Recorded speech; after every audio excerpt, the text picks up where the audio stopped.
Hello friend, स्वागत है आपका अपने चैनल आज क्लास में। आज की इस वीडियो में बात करेंगे मैट्रिक बोर्ड परीक्षा 2021 के लिए सामाजिक विज्ञान का महत्वपूर्ण ऑब्जेक्टिव प्रश्न, जो 2021 बोर्ड एग्जाम के लिए काफी महत्वपूर्ण है। और इस वीडियो में वही प्रश्न लिया गया है जो एग्जाम के लिए काफी महत्वपूर्ण है, तो एक भी प्रश्न को छोड़ना नहीं है। शुरू से अंत तक देखिएगा तभी फायदा हो पाएगा, अन्यथा नहीं हो पाएगा।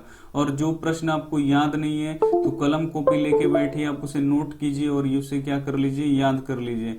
चैनल पर नए हैं तो चैनल को जरूर सब्सक्राइब कर दीजिए, और सब्सक्राइब करने के बाद जो बेल आइकॉन ऐसे बन के आता है उसे प्रेस करके दबा लीजिए, क्योंकि उससे दबाने से क्या होगा, जब भी हम वीडियो अपलोड करेंगे तो सबसे पहले आप तक पहुंचेगा। और यह है वीडियो का पार्ट 7। पार्ट 1 से लेके 6 तक देखना चाहते हैं तो चैनल के प्लेलिस्ट में जाइए, वहां पे मिल जाएगा। आइए शुरू करते हैं यहाँ पे पहले नंबर प्रश्न से। पहला नंबर प्रश्न है, यहाँ पे बोल रहा है सोपानी कृषि किस राज्य में होता है। पूछा गया है कि सोपानी कृषि किस राज्य में होता है। ए ऑप्शन है हरियाणा, बी ऑप्शन है पंजाब, सी ऑप्शन है गुजरात, डी ऑप्शन है उत्तराखंड। तो सोपानी कृषि इसमें से पूछा गया है कि किस राज्य में होता है, तो सोपानी कृषि किस राज्य में होता है, तो उत्तराखंड में होता है। तो यहाँ पे राइट आंसर हो जाएगा डी ऑप्शन क्या हो जाएगा, यहाँ पे सही हो जाएगा। आइए देखते हैं अगला प्रश्न। यहाँ पे अगला प्रश्न है 2 नंबर, भारत में सबसे पुराना तेल का भंडार कहाँ स्थित है। जो भारत का सबसे पुराना तेल का भंडार है वो कहाँ पे स्थित है। ए ऑप्शन है बॉम्बे हाइक, बी ऑप्शन है अंकलेश्वर, सी ऑप्शन है नौगांव, डी ऑप्शन है डिगबोई। तो भारत का सबसे पुराना तेल भंडार कहाँ पे स्थित है, तो ये डिगबोई में स्थित है। तो यहाँ पे राइट आंसर हो जाएगा डी ऑप्शन क्या हो जाएगा, सही हो जाएगा। ये देखते हैं अगला प्रश्न। यहाँ पे अगला प्रश्न है 3 नंबर, विश्व उपभोक्ता अधिकार दिवस किस दिन मनाया जाता है। जो विश्व उपभोक्ता अधिकार दिवस होता है वो किस दिन मनाया जाता है, यही आपसे पूछा गया है। ए ऑप्शन है 17 मार्च को, बी ऑप्शन है 15 मार्च को, सी ऑप्शन है 19 अप्रैल को, डी ऑप्शन है 22 अप्रैल को। तो विश्व उपभोक्ता अधिकार दिवस होता है वो किस दिन मनाया जाता है, तो विश्व उपभोक्ता अधिकार दिवस 15 मार्च को मनाया जाता है। तो यहाँ पे राइट आंसर हो जाएगा बी ऑप्शन क्या हो जाएगा, यहाँ पे सही हो जाएगा। आइए देख लेते हैं अगला प्रश्न। यहाँ पे अगला प्रश्न है 4 नंबर, आर्थिक विकास का तीसरा क्षेत्र क्या है। जो आर्थिक विकास का तीसरा क्षेत्र होता है वो क्या है। पहला नंबर ऑप्शन है विज्ञान क्षेत्र, बी ऑप्शन है कृषि क्षेत्र, सी ऑप्शन है सेवा क्षेत्र, डी ऑप्शन है शिक्षा क्षेत्र। तो आर्थिक विकास के कितने क्षेत्र होते हैं, 3 क्षेत्र होते हैं। प्रथम क्षेत्र, द्वितीय क्षेत्र, उसके बाद तृतीय क्षेत्र। तो प्रथम क्षेत्र में क्या आता है, कृषि आता है। और द्वितीय क्षेत्र में क्या आता है, निर्माण आता है, उद्योग आता है, निर्माण आता है, उद्योग आता है, ये सब द्वितीय क्षेत्र में आता है। तृतीय क्षेत्र में क्या आता है, सेवा क्षेत्र। ये काफी महत्वपूर्ण है। तो यहाँ पे देखिए पूछा गया कि तृतीय क्षेत्र में क्या आता है, तो तृतीय क्षेत्र में सेवा क्षेत्र या इसे कह लीजिए बैंकिंग क्षेत्र, सेवा क्षेत्र या बैंकिंग क्षेत्र। तो यहाँ पे तीसरा क्षेत्र पूछा है तो सेवा क्षेत्र हो जाएगा। अगर पूछता कि पहले क्षेत्र में क्या आता है, तो पहले क्षेत्र में क्या आता है, कृषि आता है। अगर पूछता कि द्वितीय क्षेत्र में क्या आता है, तो कल कारखाना और निर्माण किस में आता है, द्वितीय क्षेत्र में होता है। आइए देख लेते हैं अगला प्रश्न। यहाँ पे अगला प्रश्न है 5 नंबर, भारत में कुल कितने राष्ट्रीयकृत बैंक हैं। भारत की वो बैंक बताने हैं जिसका राष्ट्रीयकरण हो चुका है, तो उनकी संख्या बताना है कि कितना है। ए ऑप्शन है 21, बी ऑप्शन है 20, सी ऑप्शन है 19, डी ऑप्शन है 18। तो भारत में पूछा गया है कि कुल कितने राष्ट्रीयकृत बैंक है, तो भारत में कुल 19 राष्ट्रीयकृत बैंक है। तो यहाँ पे राइट आंसर हो जाएगा सी ऑप्शन क्या हो जाएगा, सही हो जाएगा। एक भी प्रश्न को आप छोड़िए मत, शुरू से अंत तक देखते रहिए तभी आपको फायदा हो पाएगा। और चैनल को अभी तक सब्सक्राइब नहीं किए हैं तो सब्सक्राइब कर लीजिए और वीडियो को जरूर लाइक कर दीजिए। 6 नंबर प्रश्न है, निम्न में से किस देश में मिश्रित अर्थव्यवस्था है। पूछा गया कि किस देश में मिश्रित अर्थव्यवस्था है। ए ऑप्शन है अमेरिका, बी ऑप्शन है भारत, सी ऑप्शन है चीन, डी ऑप्शन है ब्रिटेन। तो यहाँ पर पूछा गया निम्न में से किस देश में मिश्रित अर्थव्यवस्था है। तो मिश्रित अर्थव्यवस्था में क्या होता है कि इसमें सरकार और प्राइवेट दोनों साथ मिलकर काम करते हैं। कुछ सरकार का होता है, कुछ प्राइवेट आदमी का होता है, तो दोनों साथ मिलकर काम करते हैं, तो उसे मिश्रित अर्थव्यवस्था कहते हैं। पूंजीपति अर्थव्यवस्था किसे कहते हैं, जिसमें केवल प्राइवेट सेक्टर के लोग होते हैं। और साम्यवादी अर्थव्यवस्था किसे कहते हैं, जिसमें सिर्फ सरकार का होता है, जैसे चाइना हो गया, जिस यहाँ पे सारा सरकारी है तो सरकारी हो जाएगा। तो वो हो जाएगा साम्यवादी। और पूंजीपति अर्थव्यवस्था कौन, अमेरिका हो जाएगा जो पूंजीपति वर्ग, वहां पे सिर्फ पूंजीपति वर्ग है, सरकारी कुछ भी नहीं है, तो वहां पे हो जाएगा हम लोग का अमेरिका। और मिश्रित अर्थव्यवस्था क्या होता है, जिसमें पूंजीपति और सरकारी दोनों मिलकर काम करते हैं, उसे क्या बोलते हैं, मिश्रित अर्थव्यवस्था। तो मिश्रित अर्थव्यवस्था क्या है, भारत का क्या है, मिश्रित अर्थव्यवस्था है। तो यहाँ पे राइट आंसर हो जाएगा बी ऑप्शन क्या हो जाएगा, सही हो जाएगा। ये देख लेते हैं अगला प्रश्न। यहाँ पे अगला प्रश्न है 7 नंबर, निम्न में से कौन प्लास्टिक मुद्रा है। ये काफी इंपॉर्टेंट प्रश्न है और ये बार बार पूछा भी जाता है। ए ऑप्शन है चेक, बी ऑप्शन है ड्राफ्ट, सी ऑप्शन है एटीएम, डी ऑप्शन है इनमें से कोई नहीं। पूछा गया है कि निम्न में से कौन प्लास्टिक मुद्रा है, तो एटीएम क्या है, प्लास्टिक मुद्रा है। तो यहाँ पे राइट आंसर हो जाएगा सी ऑप्शन क्या हो जाएगा, सही हो जाएगा। आइए देख लेते हैं अगला प्रश्न है। यहाँ पे अगला प्रश्न है यहाँ पे 8 नंबर प्रश्न है, भारत में वित्तीय वर्ष कहा जाता है। भारत में जो वित्तीय वर्ष होता है, वित्तीय वर्ष क्या होता है, एक साल का पूरा लेखा जोखा तैयार किया जाता है, वो वर्ष कौन सा है। तो ए ऑप्शन है 1 जनवरी से 31 दिसंबर, बी ऑप्शन है 1 जुलाई से 30 जून तक, सी ऑप्शन है 1 अप्रैल से 31 मार्च तक, डी ऑप्शन है 1 सितंबर से 31 अगस्त तक। तो भारत में वित्तीय वर्ष कहा जाता है, तो भारत का वित्तीय वर्ष कौन सा है, तो 1 अप्रैल से 31 मार्च को हम लोग कहते हैं भारत का वित्तीय वर्ष। तो यहाँ पर राइट आंसर हो जाएगा सी ऑप्शन क्या हो जाएगा, सही हो जाएगा। आइए देख लेते हैं अगला प्रश्न। यहाँ पे अगला प्रश्न है 9 नंबर, लोकसभा में निर्वाचन हेतु कुल सीटों की संख्या कितनी है। तो जो लोकसभा में निर्वाचित होती है यानी जिसपे वोट दिया जाता है, उन सीटों की संख्या कितनी है। तो लोकसभा में टोटल सीट कितना है, लोकसभा में टोटल सीट कितना है, 545 है। तो जिसमें से 545 है, जिसमें 543 पे क्या होता है, वोट होता है। और इसमें से 2 सीट ऐसे जो यहाँ पे राष्ट्रपति मनोनीत करते हैं, खेल जगत से या संगीत से या सामाजिक जगत से 2 आदमी को ऐसे ही लाकर लोकसभा में बैठा दिया जाता है।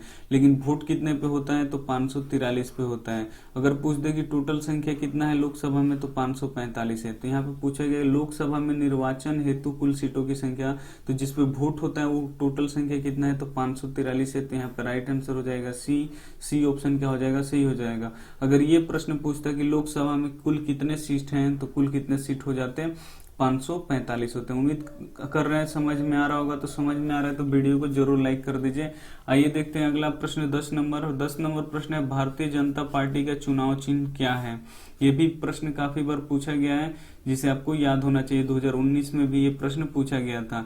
तो भारतीय जनता पार्टी का चुनाव चिन्ह क्या है। ए ऑप्शन है कमल का फूल, बी ऑप्शन है लालटेन, सी ऑप्शन है दीपक, डी ऑप्शन है चक्र। तो भारतीय जनता पार्टी का चुनाव चिन्ह क्या है, कमल का फूल है। तो यहाँ पे राइट आंसर हो जाएगा ए ऑप्शन क्या हो जाएगा, यहाँ पे सही हो जाएगा। ये देखते हैं अगला प्रश्न। यहाँ पे अगला प्रश्न है 11 नंबर, निम्न में से किसे लोकतंत्र का प्राण माना जाता है। प्राण या आत्मा, लोकतंत्र का प्राण भी कहते हैं और आत्मा भी कहते हैं। तो लोकतंत्र का प्राण और आत्मा किसे मानते हैं। ए ऑप्शन है सरकार को, बी ऑप्शन है न्यायपालिका को, सी ऑप्शन है संविधान को, डी ऑप्शन है राजनीतिक दल को। तो संविधान का प्राण यानी लोकतंत्र का प्राण किसे कहा जाता है, तो संविधान को कहा जाता है। तो यहाँ पे राइट आंसर हो जाएगा सी ऑप्शन क्या हो जाएगा, सही हो जाएगा। और क्यों प्राण कहा जाता है, तो संविधान क्या करता है, सारे व्यक्तियों को एक बराबर अधिकार देता है, किसी को ज्यादा अधिकार नहीं देता, सबके लिए कानून एक है, इसीलिए संविधान को लोकतंत्र का प्राण कहा जाता है। आइए देखते हैं अगला प्रश्न। यहाँ पे अगला प्रश्न है 12 नंबर, सूचना का अधिकार आंदोलन की शुरुआत कहाँ से हुआ था। जो सूचना का अधिकार आंदोलन है वो कहाँ से शुरू हुआ था। ए ऑप्शन है राजस्थान, बी ऑप्शन है दिल्ली, सी ऑप्शन है तमिलनाडु, डी ऑप्शन है बिहार। तो सूचना का अधिकार आंदोलन कहाँ से शुरुआत हुआ था, तो राजस्थान से हुआ था। तो यहाँ पे राइट आंसर हो जाएगा ए ऑप्शन क्या हो जाएगा, यहाँ पे सही हो जाएगा। ये देख लेते हैं अगला प्रश्न। यहाँ पे अगला प्रश्न है 13 नंबर, भारत में कुल कितनी केंद्र शासित प्रदेश हैं। तो यहाँ पे देखिए पहले केंद्र शासित प्रदेश की संख्या कितने थे, 7 थे। उसके बाद क्या किया गया, जम्मू कश्मीर को 2 भागों में बांट दिया गया, एक जम्मू कश्मीर और एक लद्दाख, और दोनों को क्या बना दिया गया, केंद्र शासित प्रदेश। तो यहाँ से 2 केंद्र शासित प्रदेश यहाँ से बन गए। तो पहले 7 थे और 2 नए बन गए, तो कितना हो गया, 9 केंद्र शासित प्रदेश हो गए। और पहले राज्य कितना था, 29 राज्य था, जिसमें से एक जम्मू कश्मीर को हटा दिया गया राज्य में से, तो कितना हो गया, 28 हो गया। तो केंद्र शासित प्रदेश की संख्या कितना हो गए, 9, और अब राज्य कितने हो गए, 28। अगर पूछता कि भारत में कुल कितने राज्य हैं तो 28, और पूछ देता कि भारत में केंद्र शासित प्रदेश अब कितने हैं, तो 9 हैं। तो यहाँ पे पूछा गया भारत में कुल केंद्र शासित प्रदेश कितने हैं, तो भारत में केंद्र शासित प्रदेश कितने हैं, 9 है। तो यहाँ पे राइट आंसर हो जाएगा सी ऑप्शन क्या हो जाएगा, सही हो जाएगा। अगर पूछता कि भारत में कितने राज्य हैं, तो 28 राज्य हैं। आइए देखते हैं अगला प्रश्न। यहाँ पे अगला प्रश्न 14 नंबर, सांप्रदायिक राजनीति किस पे आधारित है। जो सांप्रदायिक राजनीति होता है वो किस पे आधारित है पूछा गया है। ए ऑप्शन है धर्म पर, बी ऑप्शन है जाति पर, सी ऑप्शन है क्षेत्रवाद पर, डी ऑप्शन है भाईचारे पर। तो सांप्रदायिक राजनीति किस पे आधारित है आपसे पूछा गया है। तो सांप्रदायिक राजनीति होता है हमेशा धर्म पर, और ये लोकतंत्र के लिए सबसे हानिकारक चीज है, अच्छा नहीं होता है लोकतंत्र के लिए। सांप्रदायिक राजनीति किस पे आधारित होता है, तो धर्म पे राजनीति नहीं होना चाहिए। ए ऑप्शन क्या हो जाएगा यहाँ पे, सही हो जाएगा। आइए देखते हैं अगला प्रश्न। यहाँ पे अगला प्रश्न है 15 नंबर, भारत में सर्वोच्च न्यायालय के मुख्य न्यायाधीश की नियुक्ति कौन करता है। जो भारत में सर्वोच्च न्यायालय के मुख्य न्यायाधीश होते हैं उनकी नियुक्ति कौन करता है आपसे पूछा गया है। ए ऑप्शन है प्रधानमंत्री, बी ऑप्शन है राष्ट्रपति, सी ऑप्शन है मुख्यमंत्री, डी ऑप्शन है राज्यपाल। तो भारत में सर्वोच्च न्यायालय के मुख्य न्यायाधीश की नियुक्ति कौन करता है, तो राष्ट्रपति करते हैं। तो यहाँ पे राइट आंसर हो जाएगा बी ऑप्शन यहाँ पे क्या हो जाएगा, 100% सही हो जाएगा। आइए देखते हैं अगला प्रश्न। यहाँ पे अगला प्रश्न है 16 नंबर, कागज का आविष्कार किस देश में हुआ था। जो कागज था उसका आविष्कार किस देश में हुआ था। ए ऑप्शन है चीन, बी ऑप्शन है ऑस्ट्रेलिया, सी ऑप्शन है भारत, डी ऑप्शन है पाकिस्तान। तो कागज का आविष्कार किस देश में हुआ था, तो कागज का आविष्कार चीन में हुआ था। तो यहाँ पे राइट आंसर हो जाएगा ए ऑप्शन क्या हो जाएगा, सही हो जाएगा। अगर पूछता कि सबसे पहले पैसा छापने वाले, पैसा कहाँ से, कागज पे पैसा किस देश में छापा जाता था, तो चीन में ही पैसा, मुद्रा भी छपने लगा कहाँ पे, चीन में।